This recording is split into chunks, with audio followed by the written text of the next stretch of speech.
欢迎来到卢叔讲经典，一句经典道尽人生，读懂变化，看清人生。今天我们要聊的不是一个抽象的道理，也不是你一听就能立刻行动的技巧。我想先帮你在心里把一件事放稳。生活里有些现实，没人会主动提醒你，但迟早你会碰到。它不是突然出现的危机，而是一种慢慢累积的错位感。你以为自己在努力，在付出，在认真生活，可某一天回头一看，却发现好像所有人都习惯了把你当成理所当然。这就是今天的主题。先说一个非常常见的现象，我们都知道生活里有人容易吃亏，但你没意识到，这吃亏并不是能力不够，也不是命运不公，而是你在关系、在生活、在工作里的位置感出现了问题。你可能会说，我努力了，我付出了，我尽力了。没错，你做了。可问题是，你把努力、付出当成了存在感的一部分，而不是当成生活本该有的东西。这种错位最容易出现在你觉得理所当然的场景里。比如，你一直帮别人，别人习惯了；你累了，没人会主动关心；你每天努力工作，但成绩看似稳步前进，却没人真正看到你的付出。你总是先低头，先妥协，先忍让，关系慢慢变得不平等。这些事情刚开始很轻微，几乎察觉不到。你以为自己在正常付出，其实生活在悄悄教你一个残酷的事实：当付出变成默认，你的位置就在悄悄下降。接着我们来看一个大家都会有共鸣的场景。比如，你一直帮别人，别人习惯了；你累了，没人会主动关心；你每天努力工作，但成绩看似稳步前进，却没人真正看到你的付出。你总是先低头，先妥协，先忍让，关系慢慢变得不平等。当付出变成默认，你的位置就在悄悄下降。接着我们来看一个大家都会有共鸣的场景。假设你和一个朋友相处，你总是先联系，总是主动关心，总是安排事情，你认为这是表达在乎。可有一天你停了一次，他不问你怎么了，只是觉得奇怪，为什么今天你没联系我？你会心里不舒服，会觉得我一直在付出，为什么他不感激？问题就在这里，你觉得付出是一种价值的体现，可对方的认知里，它早已变成了默认行为。生活例子更常见，婚姻里，你做了晚餐，打扫家务，照顾孩子，可另一半没说一句谢谢，也没主动回应你的情绪。朋友里，你总是主动约，帮忙出谋划策，可别人遇到麻烦，反而习惯找别人，不找你。工作上，你努力完成任务，帮同事解决问题，可老板和同事觉得这是应该的，你的价值被忽略。这些例子很普通，却让人慢慢累，慢慢麻木，慢慢产生一种错觉：是不是我做得不够好？是不是我不值得被在意？而你忽略的是一个心理学上的微妙事实：人对持续、稳定、可预期的付出，会自然降低感知。他不是故意忽视你，而是大脑的工作方式。你存在的价值被平滑成背景，就像空气、灯光、网络，重要但不被特别关注。你越是持续付出，这种看不见的习惯越强，你的位置感就越容易被削弱。你有没有发现，很多人一旦累了，停下来，反而会被质问、被误解、被认为变了？其实这不是你的错，这是生活里少有人提醒你的现实。付出本身不能保证被在意，你的位置才决定你会不会被珍惜。我认识一个朋友，他很努力维持婚姻，凡事都包揽，家里大小事几乎都由他操心。起初老婆会夸他体贴，久而久之，这种付出被默认。停一天，他就会被质问，你怎么突然不一样了？从外面看，他付出多，但在位置感里，他却是最容易被忽略的那个人。生活里这种事情随处可见，家庭、友情、职场都是同样的逻辑。生活里很多现实没人会主动告诉你，你付出的多并不意味着被珍惜，真正决定你被珍惜的是你在这段关系里的位置感。这个位置感是慢慢累积的，也是慢慢被侵蚀的。在第二部分我会继续讲，为什么这种错位会悄悄形成，为什么努力、付出、忍让反而容易让你变成那个被忽略的人。我们不讲技巧，不教你方法，只把生活的真实逻辑讲透。在上一部分，我们把今天的主题和现象讲清楚了。生活里有些现实没人明说，你付出再多，也不一定会被珍惜。真正决定被珍惜的，是你在关系里的位置感。现在，我们要往下一步，看清楚这种错位感是如何悄悄形成的。很多人第一次意识到，自己在关系里累了、失落了，甚至开始怀疑自己不够好，往往是在一件非常普通的事情上。比如说，工作里你加班，同事、老板习惯了你的主动和效率，你觉得自己辛苦了，付出很多，结果却没有任何特别的认可。你停下来休息一天，别人就会觉得不习惯你不在，甚至轻微抱怨。又比如家庭里，你总是主动安排孩子、打扫、做饭、照顾老人，大家慢慢把这种付出当成理所当然。当你有一天累了，想要停一下，就会有人不高兴，甚至埋怨你变了。这就是错位感形成的过程。你以为自己在给价值，但对方早已把你的付出默认化，你的位置在不知不觉中被压低。心理学上有一个概念叫边际习惯效应。简单来说，当一个行为长期稳定发生时，人类大脑会自动降低对它的感知和重视。换句话说，你持续不断的付出，在别人心里慢慢变成了应该有的，而不是可贵的。这就是为什么你越付出越容易感到累，越付出越容易不被珍惜。再举一个生活例子，我认识一个朋友小林，他是团队里最勤快的人，凡事都抢着做，甚至主动替同事承担麻烦事。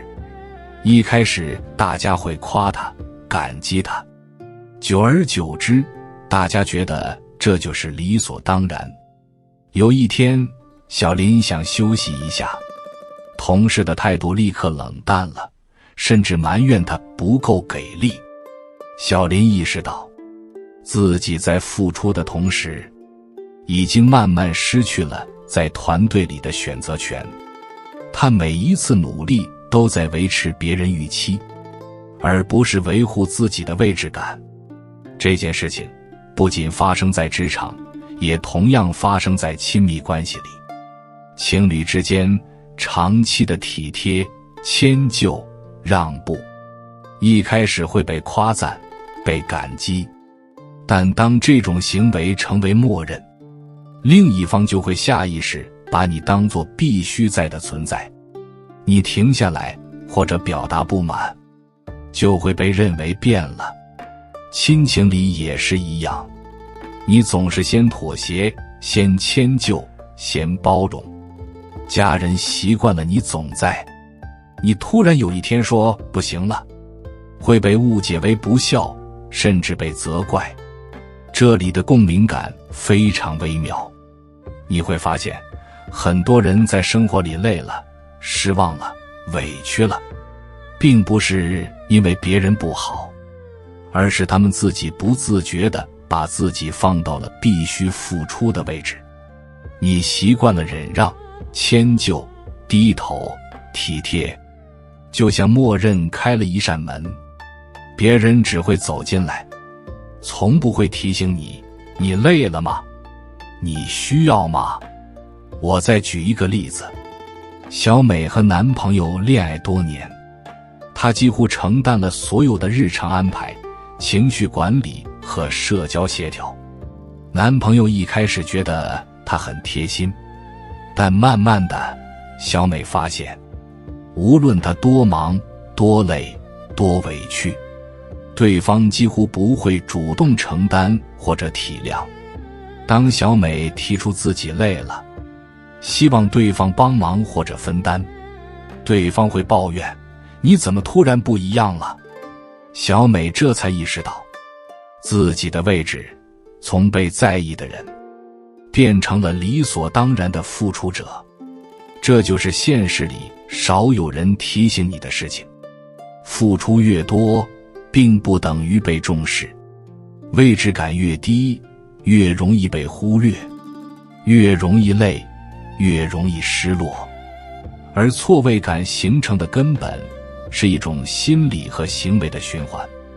你习惯性付出，对方习惯接受，你停下来或表达不满，对方觉得你变了，你再次调整，循环继续，位置感进一步下降。大多数人之所以在生活里感到累，不是因为遇到坏人或不公，而是因为他们在关系里无意识地丧失了选择权。选择权被丧失后，你越努力越像工具，越在意越容易感到委屈，越付出越容易被忽略。不是你不够好，不是你不努力，也不是别人故意忽略，而是你的位置在不知不觉中被降低。在第3部分，我会继续讲为什么这种现象如此普遍，生活里你能提前觉察的信号，以及那些真实的生活例子。在前2部分里，我们讲了主题和现象，也把错位感慢慢剖开。付出多并不等于被珍惜，位置感才决定你会不会被在意。错位感往往悄悄累积，越付出越容易被忽略。现在我们继续往下讲，生活里什么时候你会真正意识到这些现实？很多人会在以下几个阶段感受到这个事实。1、情感关系里的觉醒。最典型的场景是亲密关系里，你会发现自己累了，心里委屈了，甚至开始抱怨对方，我为你付出了那么多，你怎么一点都不在乎？这种时候，你的错位感会瞬间放大，而现实往往是，对方并没有恶意，只是习惯了你的存在，把你的付出当成理所当然。这也是为什么很多人会在情感里被伤得最深，他们投入的越多，位置反而越容易被消磨。2、职场里的觉醒。职场也是同样的逻辑，你认真负责，主动承担额外任务，甚至提前完成工作。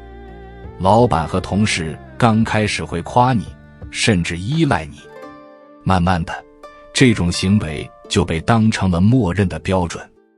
当你有一天想休息，想拒绝，同事和上司可能会不满，甚至抱怨，你怎么突然不一样了？你会开始怀疑自己，是不是自己不够努力？是不是自己不够重要？其实，你的位置感已经悄悄下降，不是你能力不够，而是你一直在把自己默认化。3. 生活里的觉醒。生活里的小事也会让你意识到现实。你总是先低头，先忍让，先迁就。你总是先安排，先付出，先照顾。你总是习惯性的让别人舒服，而忽略了自己是否舒服。当你突然停下来，或者提出自己的感受，你会发现，很多人不理解，甚至责怪你。这就是生活里最少有人提醒你的现实。你的位置被你的付出悄悄绑架了。你不是不重要，你也不是不值得被在意，只是你把自己放在了一个必须付出的位置。一旦你把自己固定在这个位置，付出再多，感受再好，也很难被真正珍惜。现实是残酷的，但它非常公平。付出并不能保证被珍惜，位置感决定你是否被看见。错位感早晚会让你意识到自己的边界。你在生活里累，心里委屈，不是因为你不够好，而是因为你还没有看清楚这件事。付出和被珍惜其实不是同一件事情。接着，我给你再一个生活例子。小王在朋友聚会里总是主动组织、买单、安排交通、安排活动。朋友们久而久之都默认这些是小王的本职。直到有一天，小王说：“我累了，这次我不管了。”朋友们居然抱怨：“你怎么突然不一样了？”这个瞬间，小王意识到，自己一直在努力维持别人对自己的预期，而不是在维护自己的位置感。大多数人觉得累，觉得不被在意，不是因为别人不珍惜你，而是你自己长期把自己固定在必须付出的位置上。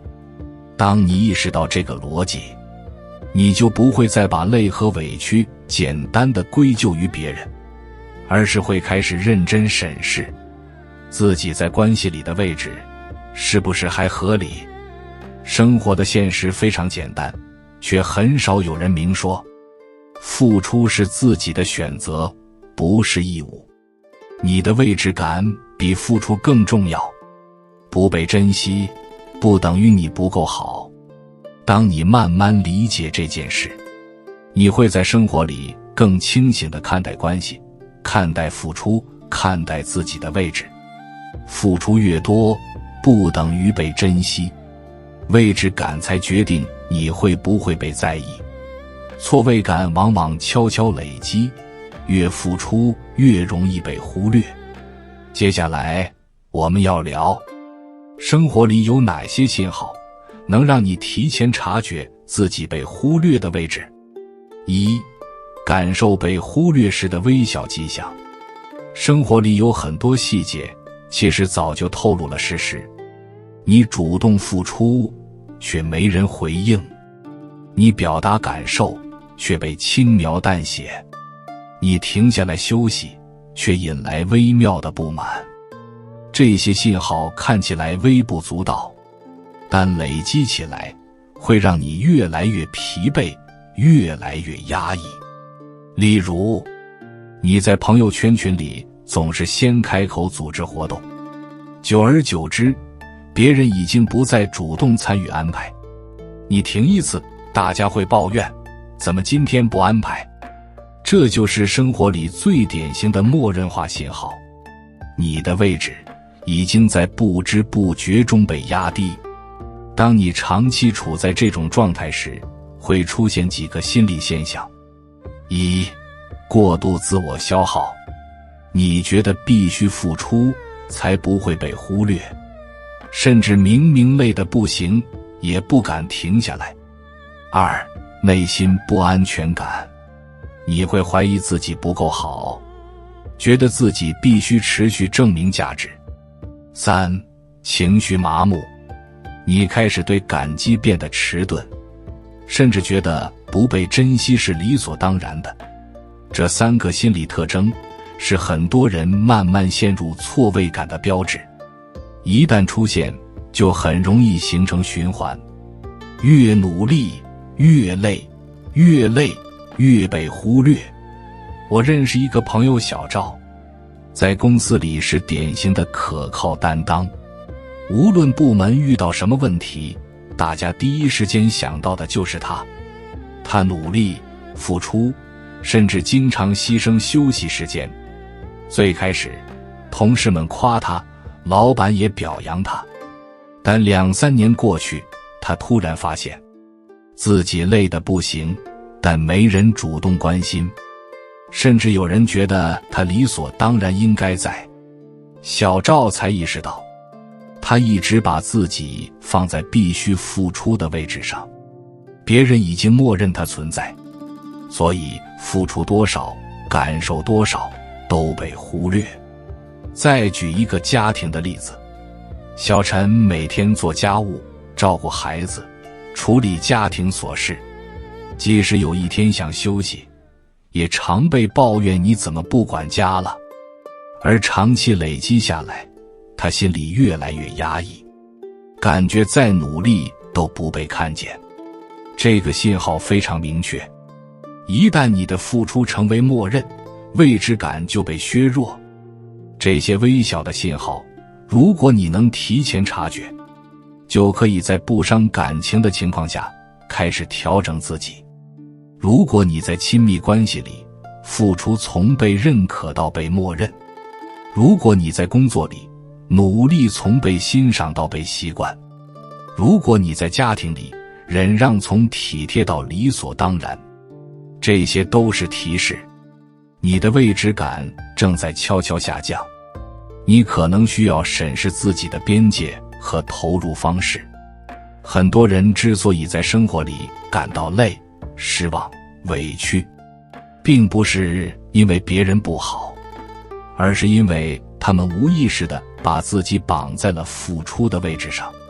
你习惯了忍让、迁就、体贴、付出，就像默认开了一扇门，别人走进来却不会问你累了吗？你需要吗？慢慢的，你会产生一种错觉，我付出了这么多，为什么没人珍惜？其实答案非常简单，你的位置被你自己默认化了，而不是别人不在乎你。生活里有信号提醒你位置感正在下降，长期忽略这些信号，容易形成错位感。付出越多，越容易被默认化，越容易感到疲惫。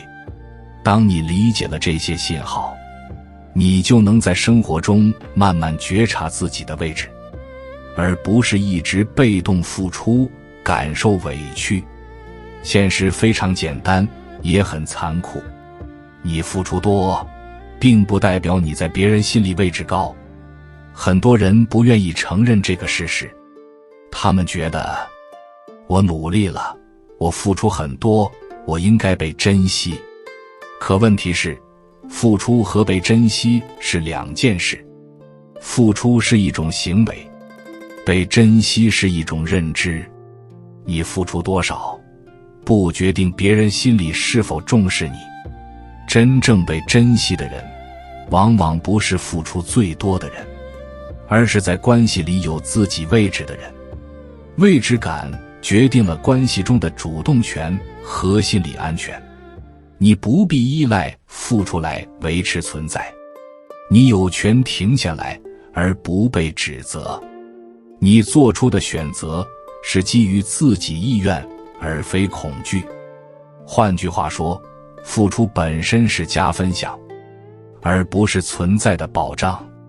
我认识一个朋友小杨，他在家庭里总是默默付出，无怨无悔，但家人习惯了他的付出，他累了说我需要休息，却遭到轻微抱怨。后来小杨意识到，他一直在通过付出来证明自己值得被重视，而不是通过位置感稳住自己。他开始慢慢调整，不再每次都主动承担，不再把付出当作存在的证明，停下时也能安心。有趣的是，这一变化并没有破坏关系，反而让他在家人心中的位置更加清晰，关系更加稳固。再举一个职场例子，小李总是加班，承担额外任务，主动解决问题，同事和领导都习惯了他的能力。他累了，想拒绝一项额外任务，同事开始抱怨，你怎么不帮忙了？小李才意识到，他一直在用付出维持可被需要的形象，而不是在维持自己真正的位置感。当他开始明确自己的边界，适度拒绝，适度停下来，不仅没有损害关系，反而赢得了更多尊重和理解。这里不是教你技巧，而是认知。付出要有边界，停下来不是冷漠，而是保护位置。关系里被看见的人，往往懂得先稳住自己，再付出。你会发现，生活里的累大部分来自你把自己固定在了必须付出的角色里。而当你意识到这一点，你就能在不失关系的前提下调整自己。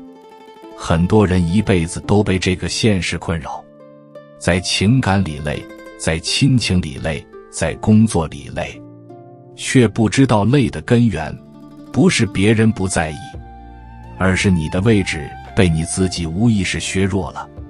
理解了这一点，生活就会慢慢清醒起来。付出是选择，而非义务，位置感才是核心。